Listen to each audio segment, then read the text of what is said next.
the suit, being the only Godzilla suit at the time, they used him for the next film. With King Kong being an American film, the man in the suit wasn't having it. This is where I come in. I will be hiding my eyes and name for my family's sake. I was put into the job of being the cameraman. They told me what happened before, and told me to stay quiet about it, or I would be arrested. But the truth needs to come out somehow. The man in the suit wasn't happy about making a movie with the Americans. Toho producers forced him to look more appealing to a younger audience. He wasn't happy with how this all played out. He had a distinct dislike towards the actor in the King Kong suit, Shuichi Hirose. He either thought Shuichi was a traitor for portraying an American monster, or saw something in him. He would roar at him and try to attack him. We treated him like a lion at a zoo. We had to film one more scene. I was instructed to not stop filming. The script was for after destroying the big building, he would use his atomic ray breath. It did not go as planned.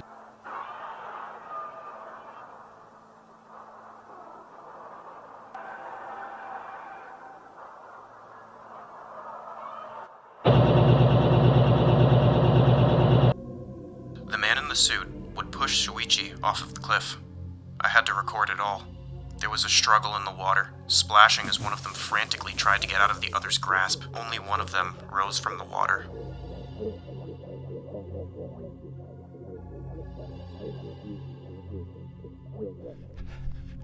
I was sick to my stomach, not wanting to know what he had done to Shuichi.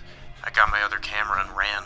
I tried to leave the long corridors of Toho Studios, wanting to take a breath of fresh air, but I heard screams from the room I had left. The power went out. I used the flash of my camera trying to look around, frantically trying to find an exit. I heard someone's footsteps walking towards me. I thought it was an employee. I took a photo, wanting to find an evil spirit. It wasn't an employee. It was the man in the suit.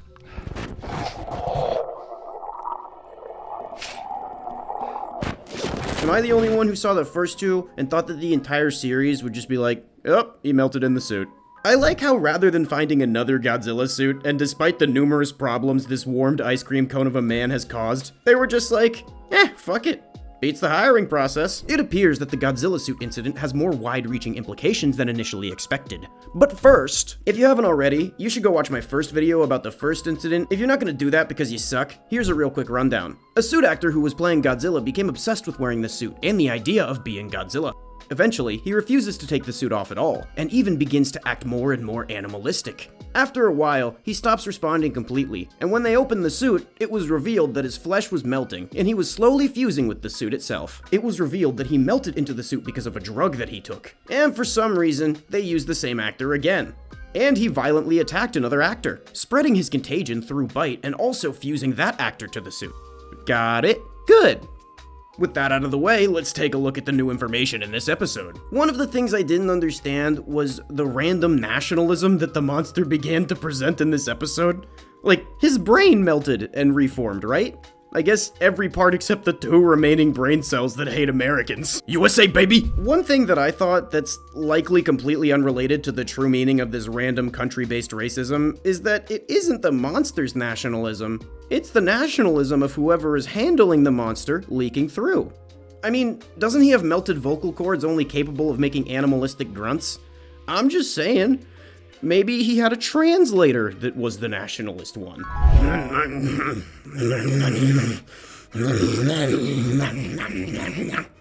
What the hell was that? It's, Japanese? Oh, okay. What did he say? He said it hurts, you fat American hamburger fucks. Oh, okay. I believe that this nationalism was symbolic of the nationalism of Japan in the World Wars. Japan was largely an isolationist culture. In the imperial days, this fostered an antagonism towards outsiders, which, while it has improved significantly in the modern day, could be the inspiration as to why the Godzilla monster was racist or some shit. Since this series has its roots in the early nature of the Godzilla myth, it would make sense that the nationalism that was also present during the time the myth was created would be present as well. If you have a theory as to why Godzilla was nationalist, leave it in the comments below, because I'm seriously fucking lost on this one. I was not expecting this twist. I thought King Kong was just gonna melt into the suit. Also, there's a word of text that flashes briefly at the end that reads betrayer in Japanese, so maybe that's something, I don't know. Comments, just figure it out, goddammit. Confusing melty monster nationalism aside, another thing I fail to understand is, Why did this guy include his picture if he's just gonna blur out his face? What the fuck? That's stupid. Hey, this is a picture of me, but please don't remember it for the sake of my privacy. Obviously this went wrong. They hired this dumbass to do it. I'm just saying, if I was the cameraman, I would have stopped the racist monster from doing a murder. I mean, they hired a monster as the leading man, so despite all the moral problems here, I think this is just a really poorly run production company. That's all for this episode. Anyways, if you like this video and want me to cover more analog horror, you should like, comment, and subscribe with all notifications enabled, and watch all my other videos, or I'll melt you into a Godzilla suit. Shout out to the original creator of this dope analog horror. Shout out the Inner Circle. Love y'all.